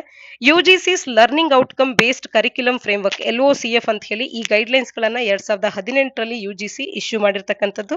ಗ್ರೇಡೆಡ್ ಅಟಾನಮಿಯನ್ನ ಯೂನಿವರ್ಸಿಟೀಸ್ ಮತ್ತು ಕಾಲೇಜಸ್ ಗಳಿಗೆ 3 tired graded autonomy regulatory system ನಮ್ಮಲ್ಲಿ ಇನಿಷಿಯೇಟ್ ಆಗಿರ್ತಕ್ಕಂಥದ್ದು. ಕ್ಯಾಟಗರಿ 1-2 ಯೂನಿವರ್ಸಿಟೀಸ್ ಅಂತ ಹೇಳಿ ಅವು ಸಿಗ್ನಿಫಿಕೆಂಟ್ ಅಟಾನಮಿಯನ್ನ ಎಕ್ಸಾಮಿನೇಷನ್ ಕಂಡಕ್ಟ್ ಮಾಡೋದಕ್ಕೆ, ವ್ಯಾಲ್ಯೂಯೇಷನ್ ಸಿಸ್ಟಮ್ಸ್ ಗಳನ್ನ ಪ್ರಿಸ್ಕ್ರೈಬ್ ಮಾಡೋದಕ್ಕೆ, ಈವನ್ ರಿಸಲ್ಟ್ಸ್ ಗಳನ್ನ ಕೂಡ ಅವೇ ಅನೌನ್ಸ್ ಮಾಡುವಂತದನ್ನ ಕಾಣಬಹುದಾಗುತ್ತೆ. ಇನ್ನ global initiative for academics network ಅಂತ ಹೇಳಿ ಗಿಯಾನ್ ಅನ್ನುವಂತ ಒಂದು ನೆಟ್ವರ್ಕ್ ಆಗಿರಬಹುದು. All India survey on higher education ಅನ್ನ ಕೂಡ ನಡೆಸುತ್ತೆ. ಯಾರು ನಡೆಸ್ತಾರೆ ಈ ಒಂದು ಸರ್ವೆಯನ್ನ ಅನ್ನುವಂಥದ್ದನ್ನ ತಪ್ಪದೆ ನೀವು ಕಮೆಂಟ್ ಸೆಕ್ಷನ್ ಅಲ್ಲಿ ಕಮೆಂಟ್ ಮಾಡಿ ತಿಳಿಸಿ. ನ್ಯಾಷನಲ್ ಇನ್ಸ್ಟಿಟ್ಯೂಷನಲ್ ರ್ಯಾಂಕಿಂಗ್ ಫ್ರೇಮ್ವರ್ಕ್ ಅನ್ನ ಕೂಡ 2015ರಲ್ಲಿ ಡೆವಲಪ್ ಮಾಡಿರ್ತಕ್ಕಂಥದ್ದು. ಹೀಗೆ ಹಲವಾರು ಸಮಸ್ಯೆಗಳಿಗೆ ಒಂದು ಸೊಲ್ಯೂಷನ್ ಅನ್ನ ನೀಡೋದಕ್ಕೆ ಹಲವಾರು ಯೋಜನೆಗಳನ್ನ ಸರ್ಕಾರ ತಂದಿದೆ. ಆದ್ರೂ ಕೂಡ ಇವತ್ತು ಲ್ಯಾಕ್ ಆಫ್ ಟೀಚರ್ಸ್ ಅನ್ನುವಂಥದ್ದು ಬಹುಮುಖ್ಯವಾದಂತ ಒಂದು ಸಮಸ್ಯೆ ಆಗುತ್ತೆ. ಇದನ್ನ ಅಡ್ರೆಸ್ ಮಾಡಬೇಕಾಗುತ್ತೆ ನಾವು ಹೈಯರ್ ಎಜುಕೇಶನ್ ಅಲ್ಲಿ ಇಂಪ್ರೂವ್ಮೆಂಟ್ ಅನ್ನ ಕಾಣ್ಲಿಕ್ಕೆ. ಮುಂದಿನ article, what has India done to curb unnecessary hysterectomies. ಸಾಮಾನ್ಯ ಅಧ್ಯಯನ ಪತ್ರಿಕೆ 2ರ ಅಡಿಯಲ್ಲಿ ಗವರ್ಮೆಂಟ್ ಪಾಲಿಸೀಸ್ ಅಂಡ್ ಇಂಟರ್ವೆನ್ಷನ್ಸ್, ಹಾಗೆ ಪತ್ರಿಕೆ 1ರ ಅಡಿಯಲ್ಲಿ ವುಮೆನ್ ಇಶ್ಯೂಸ್ ಅನ್ನುವಂತ ಪಠ್ಯಕ್ರಮದ ಅಡಿಯಲ್ಲಿ ಓದ್ಕೊಳ್ಬಹುದು. ಹೆಲ್ತ್ ನ ಅಡಿಯಲ್ಲಿ ಕೂಡ ಇಂಪಾರ್ಟೆನ್ಸ್ ಅನ್ನು ಪಡ್ಕೊಳ್ಳುವಂತ ಒಂದು ಆರ್ಟಿಕಲ್ ಆಗುತ್ತೆ. ಹಿಸ್ಟರೆಕ್ಟಮೀಸ್ ಅನ್ನ ಕಡಿಮೆ ಮಾಡೋದಕ್ಕೆ, ಅನ್ನೆಸೆಸರಿ ಹಿಸ್ಟರೆಕ್ಟಮೀಸ್ ಗಳನ್ನ ಕರ್ಬ್ ಮಾಡ್ಲಿಕ್ಕೆ ಭಾರತ ಸರ್ಕಾರ ಏನೆಲ್ಲ ಮಾಡಿದೆ ಅನ್ನುವಂಥದ್ದನ್ನ ಈ ಆರ್ಟಿಕಲ್ ತಿಳಿಸ್ತಾ ಇದೆ. ಹಾಗಾದ್ರೆ ಹಿಸ್ಟರೆಕ್ಟಮೀಸ್ ಅಂದ್ರೆ ಏನು ಅನ್ನುವಂಥದ್ದನ್ನ ಮೊದಲಿಗೆ ನಾವು ತಿಳ್ಕೊಳ್ಳೋಣ. ಇದೊಂದು ಸರ್ಜಿಕಲ್ ಪ್ರೊಸೀಜರ್ ಆಗಿದ್ದು ಮಹಿಳೆಯರ ಒಂದು ಯುಟಿರಸ್ ಅನ್ನ ರಿಮೂವ್ ಮಾಡೋದಕ್ಕೆ ಇನ್ವಾಲ್ವ್ ಆಗುವಂತದ್ದು. ಯಾತಕ್ಕೆ ಅಂತ ಅಂದ್ರೆ ವುಮೆನ್ಗೆ ಪ್ರೆಗ್ನೆನ್ಸಿ ಟೈಮ್ ಅಲ್ಲಿ ಬೇಬಿನ ಡೆವಲಪ್ ಮಾಡೋದಕ್ಕೆ ಬೇಕಾಗುವಂತ ವುಮೆನಿನ ಬಾಡಿ ಪಾರ್ಟ್ ಈ ಯುಟಿರಸ್ ಆಗಿರುತ್ತೆ. ಇದನ್ನ ರಿಮೂವ್ ಮಾಡುವಂತ ಪ್ರೋಸೆಸ್, ಸರ್ಜಿಕಲ್ ಪ್ರೊಸೀಜರ್ ಅನ್ನ ಹಿಸ್ಟರೆಕ್ಟಮಿ ಅಂತೀವಿ. ಆದ್ರೆ ಹಲವಾರು ಕಾರಣಗಳಿಗೆ ಈ ಹಿಸ್ಟರೆಕ್ಟಮಿ ಅನ್ನುವಂಥದ್ದು ನಡೀತಾ ಇದೆ. ಆದ್ರೆ ಇವತ್ತು ಲೆಸ್ ಎಜುಕೇಟೆಡ್ ವುಮೆನ್ ಮತ್ತು ಯಾರು ಸಾಕಷ್ಟು ಬಡವರು ಇರ್ತಾರೆ, ಹೈ ರಿಸ್ಕ್ ಅನ್ನ ಫೇಸ್ ಮಾಡ್ತಿರ್ತಾರೆ, ಅಂಥವ್ರು ಎಸ್ಪೆಷಲಿ ರೂರಲ್ ಏರಿಯಾಸ್ ದಲ್ಲಿ ಇರ್ತಕ್ಕಂಥ ಹೆಣ್ಣು ಮಕ್ಕಳು ಅನ್ಜಸ್ಟಿಫೈಡ್ ಆದಂತ ಹಿಸ್ಟರೆಕ್ಟಮಿ ಪ್ರೋಸೆಸ್ಗೆ ಒಳಗಾಗ್ತಾ ಇದ್ದಾರೆ ಅಂತ ಹೇಳಿ ministry of health and family welfare government of India ಅನ್ನುವಂಥದ್ದು ಈ ಇಶ್ಯೂ ಅನ್ನ ಅಡ್ರೆಸ್ ಮಾಡ್ಲಿಕ್ಕೆ ಹಲವಾರು ಮೆಜರ್ಸ್ ಗಳನ್ನ ತಗೊಳ್ತಾ ಇದೆ. ಈ ಹಿನ್ನೆಲೆಯಲ್ಲಿ ನಾವು ಹಿಸ್ಟರೆಕ್ಟಮಿ ಬಗ್ಗೆ ತಿಳ್ಕೊಳ್ಬಹುದಾಗತ್ತೆ. ಹಿಸ್ಟರೆಕ್ಟಮಿಯನ್ನ ಮಾಡೋದಕ್ಕೆ ಮುಖ್ಯ ಕಾರಣಗಳೇನು ಅಂತ ಅಂದ್ರೆ, ಇವತ್ತು ಯಾಕೆ ಆಗ್ತಿದೆ ಅಂತ ಅಂದ್ರೆ, ಹೈಯೆಸ್ಟ್ ಪರ್ಸೆಂಟೇಜ್ ಭಾರತದಲ್ಲಿ ಹಿಸ್ಟರೆಕ್ಟಮಿ ಕೇಸಸ್ ಗಳನ್ನ ಟ್ರೀಟ್ ಮಾಡೋದಕ್ಕೆ ಆಗ್ತಾ ಇರುವಂತದಂದ್ರೆ ಮೆನ್ಸ್ಚುರಲ್ ಬ್ಲೀಡಿಂಗ್ ಅನ್ನ ಎಕ್ಸೆಸಿವ್ ಆಗಿ ಆಗ್ತಿದೆ ಅಂತ ಹೇಳಿ ಅದನ್ನ ಟ್ರೀಟ್ ಮಾಡೋದಕ್ಕೆ ಯುಟಿರಸ್ ಅನ್ನ ರಿಮೂವ್ ಮಾಡುವಂತದ್ದು. ಇದು 51.8% ಇದಕ್ಕಾಗಿಯೇ ಆಗ್ತಾ ಇರ್ತಕ್ಕಂಥದ್ದು. ಇನ್ನ ಫೈಬ್ರಾಯ್ಡ್ಸ್ ನ ಕಾರಣದಿಂದಾಗಿ 24.94% ಆಗುತ್ತೆ ಮತ್ತು ಸಿಸ್ಟ್ ಗಳಿಗಾಗಿ 24.94%, ಇನ್ನು 11% ಯುಟಿರಿನ್ ಡಿಸಾರ್ಡರ್ ಅಥವಾ ರಪ್ಚರ್ ನ ಕಾರಣದಿಂದಾಗಿ ಈ ಹಿಸ್ಟರೆಕ್ಟಮಿ ಪ್ರೊಸೀಜರ್ಗೆ ಒಳಗಾಗ್ತಾ ಇದ್ದಾರೆ ಹೆಣ್ಣು ಮಕ್ಕಳು. ಆದ್ರೆ ಈ ಎಲ್ಲ ಕಾಯಿಲೆಗಳೇನಿದೆ ಇವೆಲ್ಲವೂ ಕೂಡ many of these cases treatable ಮತ್ತು ಸರ್ಜರಿಯಿಂದ ಅವಾಯ್ಡ್ ಕೂಡ ಮಾಡಬಹುದಾದಂತ ಕೇಸಸ್ಗಳಾಗಿರ್ತಕ್ಕಂಥದ್ದು. ಹಾಗಾಗಿ ಟ್ರೀಟಬಲ್ ಆಗುವಂತ ಒಂದು ಕೇಸಸ್ಗಳಲ್ಲೂ ಕೂಡ ಹಿಸ್ಟರೆಕ್ಟಮಿ ಪ್ರೊಸೀಜರ್ಗೆ ಒಳಗಾಗ್ತಾ ಇರ್ತಕ್ಕಂಥದ್ದು ಮತ್ತು ಅದರ ರಿಪರ್ಕಷನ್ಸ್ ಏನು, ಇದರಿಂದ ಹೆಲ್ತ್ ಮೇಲೆ ಏನೆಲ್ಲ ನೆಗೆಟಿವ್ ಇಂಪ್ಯಾಕ್ಟ್ ಆಗುತ್ತೆ ಅನ್ನುವಂತ ಒಂದು ಅವೇರ್ನೆಸ್ ಇಲ್ಲದೆ ಇರತಕ್ಕಂಥದ್ದು ಇಲ್ಲಿ ಸಮಸ್ಯೆ ಆಗ್ತಾ ಇರ್ತಕ್ಕಂಥದ್ದು. ಇನ್ನ ಶುಗರ್ ಕೇನ್ ಕಟಿಂಗ್ ಇಂಡಸ್ಟ್ರಿ ಆಗಿರಬಹುದು, ಕೆಲವೊಂದು ಅನ್ಆರ್ಗನೈಸ್ಡ್ ಸೆಕ್ಟರ್ಸ್ ಅಲ್ಲಿ ಇರ್ತಕ್ಕಂಥ ಕಾಂಟ್ರಾಕ್ಟರ್ಸ್ ಗಳಾಗಿರ್ಬಹುದು, ಪ್ರೈವೇಟ್ ಕ್ಲಿನಿಕ್ಸ್ ಗಳಾಗಿರ್ಬಹುದು, ಪ್ರೈವೇಟ್ ಕ್ಲಿನಿಕ್ಸ್ ಗಳು ಹೆಚ್ಚು ಲಾಭ ಬರುತ್ತೆ ಅಂತ ಹೇಳಿ ಇನ್ನ ಕಾಂಟ್ರಾಕ್ಟರ್ಸ್ ಅಥವಾ ಕೆಲವೊಂದು ಇಂಡಸ್ಟ್ರಿಯಲ್ಲಿ ವರ್ಕ್ ಮಾಡಿಸ್ಕೊಳ್ಳುವಂತ ಎಂಪ್ಲಾಯೀಸ್ ಗಳೇನಿದ್ದಾರೆ ಆ ವುಮ್ಲೆಸ್ ವುಮೆನ್ ನಿಂದ, ಅಂದ್ರೆ ಒಂದು ವೇಳೆ ಆಕೆ ಈ ಪ್ರೊಸೀಜರ್ಗೆ ಒಳಗಾಗಿದ್ದಾಳೆ ಅಂತ ಅಂದ್ರೆ ವುಮ್ಲೆಸ್ ವುಮೆನ್ ನಿಂದ ಹೈಜೀನ್ ಅನ್ನುವಂಥದ್ದು ಹೆಚ್ಚಾಗುತ್ತೆ, ಮೆನ್ಸ್ಚುರಲ್ ಕೇರಿಗೆ ಆಕೆ ಟೈಮ್ ಕೊಡುವಂಥದ್ದು ಅವಶ್ಯಕತೆ ಇರೋದಿಲ್ಲ ಅನ್ನುವಂಥ ಕಾರಣಕ್ಕೆ ಅವರು ಕೂಡ ಇದನ್ನ ಸಪೋರ್ಟ್ ಮಾಡುವಂಥದ್ದು. ಹಾಗಾಗಿ ಇದರ ಕುರಿತಂತೆ ಅವೇರ್ನೆಸ್ ಅನ್ನ ಕ್ರಿಯೇಟ್ ಮಾಡೋದಕ್ಕೆ ಅಂತ ಹೇಳಿ ಭಾರತ ಸರ್ಕಾರ ಈಗ ಹಿಸ್ಟರೆಕ್ಟಮಿ ಅನ್ನುವಂಥದ್ದು ಯಾವಾಗ ಯಾವುದೇ alternative clinical treatments gynaecological issues ಗಳಿಗೆ ಇಲ್ಲದ ಸಮಯದಲ್ಲಿ ಮಾತ್ರವೇ ಅವಶ್ಯಕವಾಗಿದ್ದಾಗ ಮಾತ್ರ ಈ ಪ್ರೊಸೀಜರ್ಗೆ ಒಳಗಾಗಬೇಕು ಅನ್ನುವಂಥ ಒಂದು ಅವೇರ್ನೆಸ್ ಅನ್ನ ಕ್ರಿಯೇಟ್ ಮಾಡ್ತಾ ಇದೆ. ಡಿಸ್ಟ್ರಿಕ್ಟ್, ಸ್ಟೇಟ್ ಲೆವೆಲ್ ಮತ್ತು ನ್ಯಾಷನಲ್ ಹಿಸ್ಟರೆಕ್ಟಮಿ ಮಾನಿಟರಿಂಗ್ ಕಮಿಟೀಸ್ ಗಳನ್ನ ಈ ಹಿಸ್ಟರೆಕ್ಟಮಿಯ ಕುರಿತಂತೆ ಮತ್ತು ಅವರಲ್ಲಿ ಇರ್ತಕ್ಕಂಥ ಅಂದ್ರೆ ಹೆಣ್ಣು ಮಕ್ಕಳಲ್ಲಿ ಇರ್ತಕ್ಕಂಥ ಬೇರೆ ಬೇರೆ ಕಾಯಿಲೆಗಳ ಕುರಿತಂತೆ ಡೇಟಾವನ್ನ, ಏಜ್, ಮಾರ್ಟಾಲಿಟಿಯ ಕುರಿತಂತೆ, ಆಕ್ಯುಪೇಷನ್ ಕುರಿತಂತೆ ಮತ್ತು ಬೇರೆ ಮಾನಿಟರ್ಸ್ ಡೀಟೇಲ್ಸ್ ಗಳ ಮಾನಿಟರ್ ಅನ್ನ ಮಾಡೋದಕ್ಕೆ, ಡೇಟಾ ಕಲೆಕ್ಟ್ ಮಾಡೋದ್ರ ಕಡೆಗೆ ಅಂತ ಹೇಳಿ ಕಮಿಟೀಸ್ ಗಳನ್ನ ಡಿಸ್ಟ್ರಿಕ್ಟ್ ಲೆವೆಲ್ ಅಲ್ಲಿ, ಸ್ಟೇಟ್ ಲೆವೆಲ್ ಅಲ್ಲಿ ಸೆಟಪ್ ಮಾಡ್ತಾ ಇದೆ, ನ್ಯಾಷನಲ್ ಲೆವೆಲ್ ಅಲ್ಲಿ ಕೂಡ ಸೆಟಪ್ ಮಾಡ್ತಾ ಇದೆ ಭಾರತ ಸರ್ಕಾರ. ಇನ್ನ ಈ ಮಾನಿಟರಿಂಗ್ ಕಮಿಟೀಸ್ ಅನ್ನುವಂಥದ್ದು ಅವೇರ್ನೆಸ್ ಅನ್ನ ಕೂಡ ಕ್ರಿಯೇಟ್ ಮಾಡಬಹುದು ಬೋತ್ ಪ್ರಾಕ್ಟಿಷನರ್ಸ್ ಗಳಿಗೂ ಮತ್ತು ಪೇಷಂಟ್ಸ್ ಗಳಿಗೂ ಕೂಡ ಅಬೌಟ್ ಅವರ ಒಂದು ಬಾಡಿಲಿ ಅನಾಟಮಿಯ ಬಗ್ಗೆ. ಬಿಕಾಸ್ ಯುಟ್ರಸ್ ಅನ್ನುವಂಥದ್ದನ್ನ ರಿಮೂವ್ ಮಾಡುವಂಥದ್ದೇ ಎಲ್ಲದಕ್ಕೂ ಸೊಲ್ಯೂಷನ್ ಅಲ್ಲ ಅನ್ನುವಂಥದ್ದನ್ನ ಅವರಿಗೆ ತಿಳಿಸುವಂಥದ್ದು. ಇದನ್ನ ಈಗ 2017 ಒಂದು ಗುಜರಾತ್ ನಲ್ಲಿ ಒಂದು ಸ್ಟಡಿ ಏನ್ ತಿಳಿಸುತ್ತೆ ಅಂತಂದ್ರೆ, ಅಲ್ಲಿನ ಹೆಚ್ಚು ಹೆಣ್ಣು ಮಕ್ಕಳು ಅನ್ಕೊಂಡಿದ್ದಾರೆ ಔಟ್ಸೈಡ್ ದ ಪ್ರೆಗ್ನೆನ್ಸಿ ಒಂದನ್ನ ಬಿಟ್ಟು ಇನ್ಯಾವುದೇ ರೋಲ್ ಅನ್ನ ಅವರ ಊಂಬ್ ಅನ್ನುವಂಥದ್ದು ಹೊಂದಿಲ್ಲ ಅನ್ನುವಂಥದ್ದೇ ಅವರ ಒಂದು ಅಭಿಪ್ರಾಯ. ಈ ರೀತಿಯ ರಾಂಗ್ ಅವೇರ್ನೆಸ್ ಅನ್ನ, ಡೆರ್ತ್ ಆಫ್ ಅವೇರ್ನೆಸ್ ಏನಿದೆ ಅದನ್ನ ರಿಮೂವ್ ಮಾಡಬೇಕು ಅನ್ನೋದಕ್ಕೆ ಅಂತ ಹೇಳಿ ಈ ತರ ಮತ್ತು ರಿಮೂವ್ ಮಾಡಿದಾಗ sexual and reproductive health education ಕೊರತೆ ನಮ್ಮಲ್ಲಿದೆ, ಅದನ್ನ ಇಂಟ್ರೊಡ್ಯೂಸ್ ಮಾಡಿದಾಗ ಇನ್ಫಾರ್ಮ್ಡ್ ಕನ್ಸೆಂಟ್ ಅನ್ನ ಆಕೆಯಿಂದ ಪಡ್ಕೊಳ್ಬಹುದು ಅನ್ನುವಂತ ಕಾರಣಕ್ಕೆ ಈ ರೀತಿ ಯೋಜನೆಗಳನ್ನ ಮತ್ತು ಈ ತರ ಎಫರ್ಟ್ಸ್ ಗಳನ್ನ ಭಾರತ ಸರ್ಕಾರ ಹಾಕ್ತಾ ಇದೆ. ಅದನ್ನ ಆರ್ಟಿಕಲ್ ನಮಗೆ ತಿಳಿಸ್ತಾ ಇರತಕ್ಕಂಥದ್ದು. ಇನ್ನು ಹಿಸ್ಟರೆಕ್ಟಮಿಯ ಪ್ರೊಸೀಜರ್ ನಲ್ಲಿ 3 ವಿಧವಾಗಿ ನಾವು ಕಾಣಬಹುದು. ಒಂದು ಪಾರ್ಷಿಯಲ್ ಹಿಸ್ಟರೆಕ್ಟಮಿ ಅಂತ ಹೇಳಿ ಅಲ್ಲಿ ಕೇವಲ ಯುಟಿರಸ್ ಅನ್ನ ಮಾತ್ರ ರಿಮೂವ್ ಮಾಡಲಾಗುತ್ತೆ. ಟೋಟಲ್ ಹಿಸ್ಟರೆಕ್ಟಮಿ ಅಂತ ಹೇಳಿ ಅಲ್ಲಿ ಯುಟಿರಕ್ಸ್ ಮತ್ತು ಸರ್ವಿಕ್ಸ್ ಅನ್ನ ಎರಡನ್ನು ಕೂಡ ರಿಮೂವ್ ಮಾಡಲಾಗುತ್ತೆ. ಇನ್ನ ರಾಡಿಕಲ್ ಹಿಸ್ಟರೆಕ್ಟಮಿ ಅಂತ ಕೂಡ ಇದೆ, ಅಲ್ಲಿ ಯುಟಿರಸ್, ಸರ್ವಿಕ್ಸ್ ಮತ್ತು ಪಾರ್ಟ್ ಆಫ್ ದಿ ವೆಜೈನಾ ಮತ್ತು wide area of ligaments and tissues ಗಳನ್ನ ಕೂಡ ರಿಮೂವ್ ಮಾಡಲಾಗುತ್ತೆ. ಇದನ್ನ ರಾಡಿಕಲ್ ಹಿಸ್ಟರೆಕ್ಟಮಿ ಅಂತ ಹೇಳಿ ಕರೆಯಲಾಗುತ್ತೆ. ಈ ರೀತಿ ಟೈಪ್ಸ್ ಗಳನ್ನ ಕಾಣಬಹುದು ಹಿಸ್ಟರೆಕ್ಟಮಿಯ ಈ ಪ್ರೊಸೀಜರ್ ಅಲ್ಲಿ. ಇನ್ನ ಯಾಕೆ ಹಿಸ್ಟರೆಕ್ಟಮಿಗೆ ಒಳಗಾಗ್ತಾರೆ ಅಂತ ಅಂದ್ರೆ ಫೈಬ್ರಾಯ್ಡ್ಸ್ ಕಾರಣ ಆಗಿರಬಹುದು, ಅಂದ್ರೆ ನಾನ್ ಕ್ಯಾನ್ಸರಸ್ ಗ್ರೋತ್ಸ್ ಅನ್ನುವಂಥದ್ದು ಆಗಿರುತ್ತೆ, ಅರೌಂಡ್ ದಿ ವೂಮ್ ಡೆವಲಪ್ ಆಗಿರುತ್ತೆ. ಇನ್ನ ಎಂಡೋಮೆಟ್ರಿಯೋಸಿಸ್ ಮತ್ತೊಂದು ಕಾರಣ ಆಗಬಹುದು.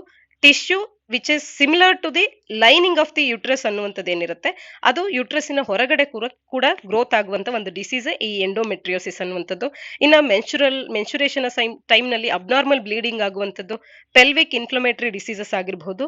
ಈ ಕಾಯಿಲೆಗಳಿಗೂ ಮುಖ್ಯವಾದ ಕಾರಣ ಆಗ್ತಾ ಇದೆ ಈ ಹಿಸ್ಟರೆಕ್ಟಮಿಗೆ ಅವರು ಒಳಗಾಗ್ಲಿಕ್ಕೆ. ಇನ್ನ ಪಾರ್ಟ್ ಆಫ್ ಕ್ಯಾನ್ಸರ್ ಟ್ರೀಟ್ಮೆಂಟ್ ಆಗಿ ಕೂಡ ಇದನ್ನ ಬಳಸಬಹುದು, ಕ್ಯಾನ್ಸರಸ್ ಟಿಶ್ಯೂಸ್ ಗಳನ್ನ ರಿಮೂವ್ ಮಾಡ್ಲಿಕ್ಕೆ, ಸಿವಿಯರ್ ಅಥವಾ ಅನ್ರೆಸ್ಪಾನ್ಸಿವ್ ಪೆಲ್ವಿಕ್ ಪೇನ್ ಇದ್ದಂತ ಸಂದರ್ಭದಲ್ಲಿ. ಹಾಗಾದ್ರೆ ಏನೆಲ್ಲ ಇಶ್ಯೂಸ್ ಗಳು ಅಸೋಸಿಯೇಟ್ ಆಗಿದೆ ಹಿಸ್ಟರೆಕ್ಟಮಿ ಒಟ್ಟಿಗೆ ಅಂತ ಅಂದ್ರೆ, ಇವತ್ತು ಯಂಗರ್ ವುಮೆನ್ ಕೂಡ ಈ ಹಿಸ್ಟರೆಕ್ಟಮಿಗೆ ಒಳಗಾಗ್ತಾ ಇದ್ದಾರೆ. ಹೆಚ್ಚಿನ ಕೇಸಸ್ ಗಳನ್ನ ಯಂಗರ್ ವುಮೆನ್ ಅಲ್ಲಿ ಕೂಡ ಕಾಣ್ತಿದ್ದೇವೆ. ಇದರಿಂದಾಗಿ ಅವರಿಗೆ ಬೇರೆ ಹೆಲ್ತ್ ಇಂಪ್ಯಾಕ್ಟ್ಸ್ ಅನ್ನುವಂಥದ್ದು ಆಗುತ್ತೆ. ಇದು ಮುಖ್ಯವಾದಂತ ಒಂದು ಸಮಸ್ಯೆ ಆಗುತ್ತೆ. ಇನ್ನ community based studies in India ಏನ್ ತೋರಿಸ್ತಿದೆ ಅಂತ ಅಂದ್ರೆ, ಇನ್ಕ್ರೀಸಿಂಗ್ ನಂಬರ್ ಆಫ್ ಹಿಸ್ಟರೆಕ್ಟಮೀಸ್ ಅನ್ನುವಂಥದ್ದು ಯಂಗರ್ ವುಮೆನ್ ಎಷ್ಟು 28 ರಿಂದ 36 ವರ್ಷದಲ್ಲಿ ಇದ್ದಾರೆ ಆ ವಯಸ್ಸಿನವರಲ್ಲೂ ಕೂಡ ಹೆಚ್ಚಿನ ಕೇಸಸ್ಗಳು ಇವು ಕಾಣ ಸಿಗ್ತಾ ಇರ್ತಕ್ಕಂಥದ್ದು.